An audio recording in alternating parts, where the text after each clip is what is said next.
And I'm really happy to be joined in studio by Wendell Potter, who is a great friend of the program and a longtime ally and colleague in so many fights.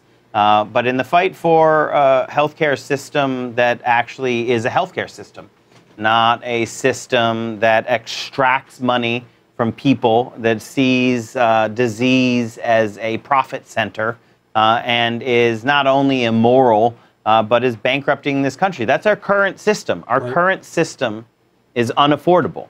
That's why they spend so much time trying to flip that on the only solution, which is an improved, expanded Medicare for all, a guaranteed health care system, which we see around the world. Right. And here, what that would look like is 30 million more people who are currently uninsured, they would be covered. Everybody would have health care. We would have better health care. We'd add vision and dental and hearing, right? We're improving Medicare. We'd get rid of the gap, and then we'd get it to everyone.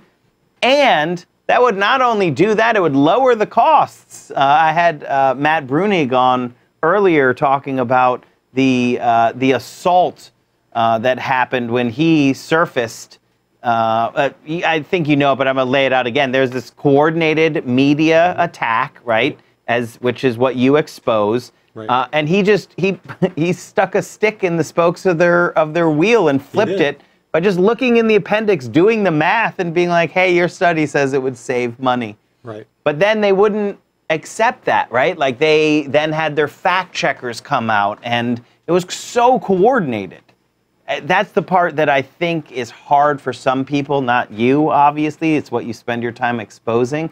But what people have a hard time believing is that it is this giant coordinated attack on this, and they go after it on all of these avenues. So as the founder of tarbell.org, your work is to expose how that system works, right? Like, if it's exposed to the people, then they see, these guys on their yachts, they're not acting in our best interests. And so if they're controlling all this, probably it's not for my benefit. The expose I really wanted to talk about was the one that I think exposes one of the things that the industry does. And I think it's industries, I think it's the insurance and the pharmaceutical, which is building basically a firewall. It's just pouring money into Democratic coffers because that's where you're seeing this energy and passion and organizing happening. So they're going to hit it in the coordinated attack from the corporate media. They're going to go after all channels, right? They know they got the Republicans, but now they're going to also just pour money into Democrats to hold the line against Medicare for all. So tell us a little bit about your expose. Right, and they do have a lot of money that they essentially steal from us to fund these kinds of campaigns. Our expose is looking in particular at how they being the industry broadly, whether you're talking about insurance companies or pharmaceutical companies or for-profit hospital chains or medical device manufacturers, they're collectively in many ways pooling their money, but also separately funding campaigns. They're pouring money into individual Democratic campaigns. They have a list of incumbents that they think from previous experience and from being able to cultivate them over years as being reliably in their pockets, and they want those candidates to win. They are anticipating, as many of us are, a change in the leadership of the House at least. A blue wave coming, and so they want to ride that wave as much as they can or control it. I've seen this in the past because in my old job at Cigna, one of my responsibilities was to manage the political action committee giving for the company. And we gave a lot of money at different times to Democrats because we wanted to make sure that if there was a regime change or if there was a proposal to move to something like a Medicare for All plan, we would have our friends in the Democratic Party waiting for us to come and say, don't vote for that. Mm-hmm. So one of the avenues, and this I know it's this is kind of a little bit wonky in the political sense, but I think it's important for people to understand. There are basically two committees of jurisdiction, that's what it's called, the two committees of jurisdiction, meaning what they sit over is what you would need to pass something like a Medicare for All bill, like H.R. 676 in the House, which is Ways and Means and Energy and Commerce. Right? And these are two. Ways and Means is basically like finance, and Energy and Commerce is basically like big business, right? Like if you were to just a sketch, these are rain-making committees, right? Like you you get on these committees, and money is going to fly at you. And it does. And it does. And it is. And why? Because you only need one. Right? Yes, so exactly. Explain how that works. Right. You don't need to shower the whole Congress with money. Your giving is very strategic. You look at those who have important committee assignments or on committees that are important to you, like Ways and Means and like Energy and Commerce and the subcommittees of those committees. You look at and cultivate relationships with individual members, whether they be Republican or Democrat, and give them money. And you also give to organizations through other kinds of committees that advertise to help support that candidate's campaign. So money flows directly into campaigns from political action committees and from individuals at big corporations, but money also goes into some of these dark money groups that are very active in influencing elections and public policy. So I think one of the best things that we can do is expose this. Like that's, a critical task. As the founder of tarbell.org and as the co-founder of We Act Radio, we're obviously in total agreement on this, right? That we need the truth, and we need truth tellers to raise this issue up. But I also want to talk about one other thing, is that right now, I think it's a coin flip of if the Democrats win the House or not. I think there's a lot of indicators that point one way, but Donald Trump is president of the United States of America. And a lot of people lost money betting against that. But you have to be prepared now if you want, right? Even if I believe it's a coin flip. So I don't think it's like counting your chickens before they hatch. It's like pharma and the health insurers, they're pouring money in on every side, right? Absolutely. And so we need to actually know and demand that those committees, Energy and Commerce and Ways and Means, the makeup of those committees is reflective of the energy that we're seeing right now. Yes. Like the only way that there will be a change in leadership in the House is because of the energy and the activism and all of that, which is coming out and is fighting not only against the attacks on our health care, but for what we want, right? Exactly. And that's where I think some of our energy, our activist energy, should be focused on demanding in Democratic leadership, very specifically, that these committees have a makeup that is reflective of the rising, freshman class of legislators. Absolutely, it's essential. And one of the reasons we're doing this reporting is to make activists aware, help people become aware of what is going on, what the strategy of the industry is. And part of the strategy, too, is to co-opt members of the media, as we're seeing, and as you well know from just recent days. A lot of reporters and fact-checkers are witting fact-checkers. Exactly. They're witting or unwitting accomplices to the industry. And, one of the... Witting. Witting, yeah. Witting. Brunig says, he was very, the fact checkers, they don't know what's in the report, and I'm like, and I'm fine with the disagreement there.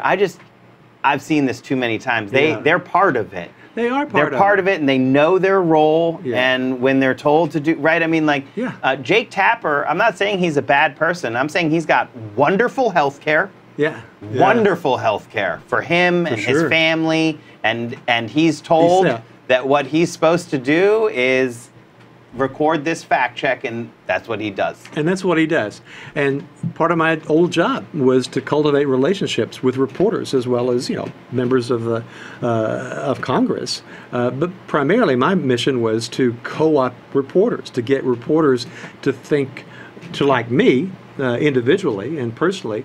And by extension, be more receptive to what I would tell them about my industry. So that's what happens. That's the way the game is played. Wendell, that is, it's not like a different direction, but I don't think people understand that aspect of it, that's how it works. It is. you, and so thank you for your job and what they do. They have an army of people because they have so much money. Yes. And their job is to get the media, the storytellers, to like the person. Yeah.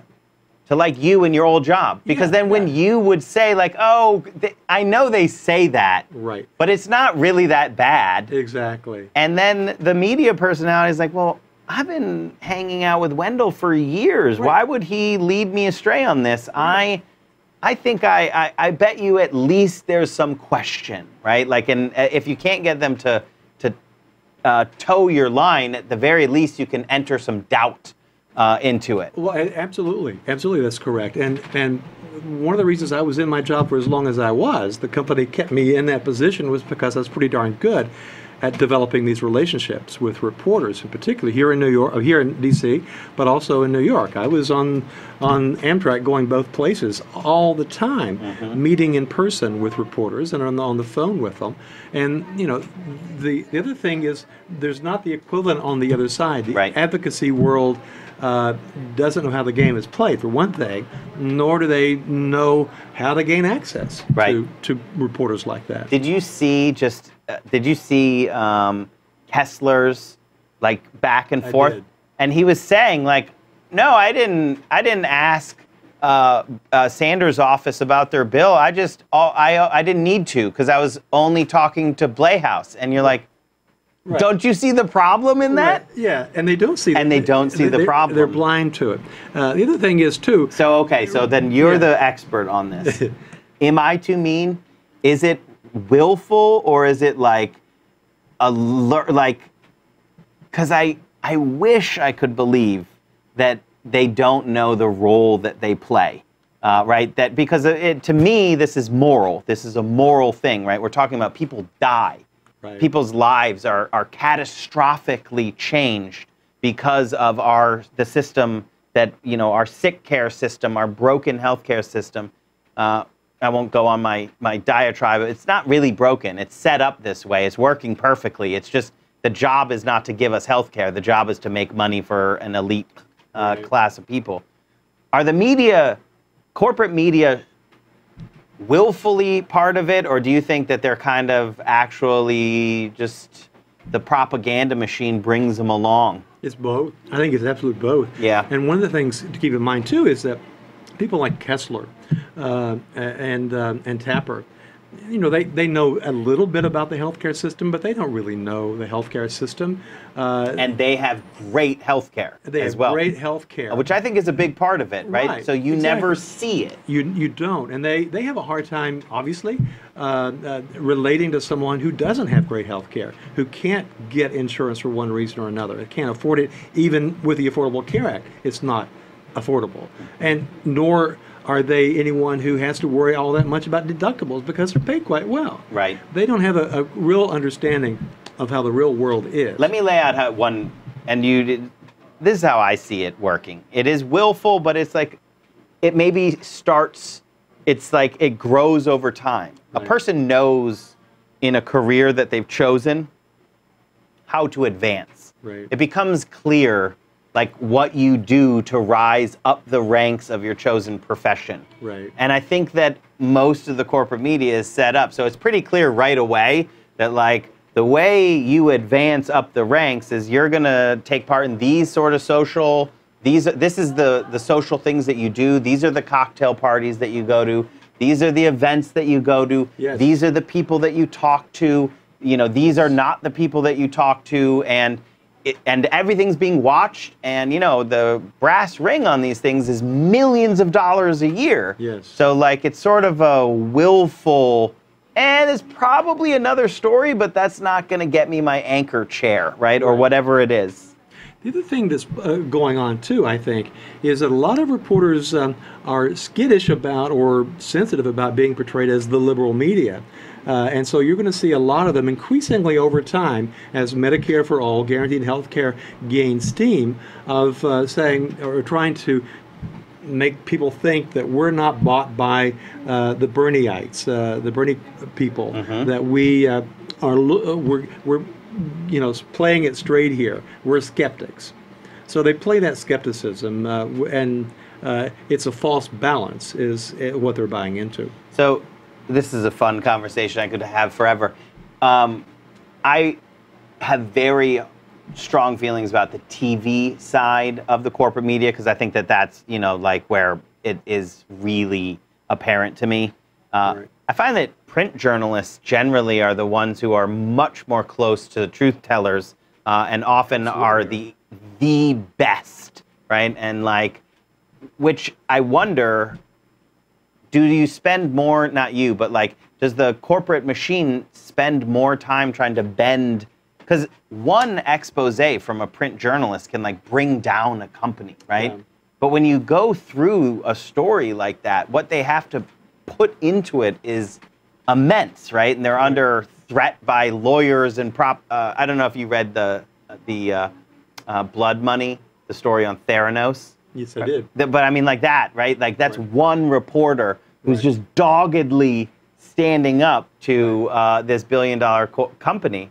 It's a great story to show how they try to control the media, and that controls everything. It's more like, what do you think besides the work that you're doing? What can people do?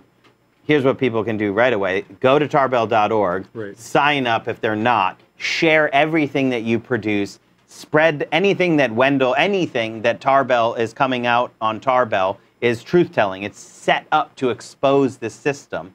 I always say raise up the voices of truth-tellers like RJ Eskow. What else can people do now to get involved? Well, they need to, first of all, be skeptical of what they see in the media, but get involved with organizations that are working on behalf of guaranteed health care. One person can make a difference, but working in groups and organizations, it can be much more effective. But get involved. Be a citizen that is engaged. I think that is the most important thing. This is why Wendell and I get along so well. As I always say, the most radical act you can take is to get organized. Standing with your neighbors, with your friends, with your allies, and raising your voices together, and we're unstoppable.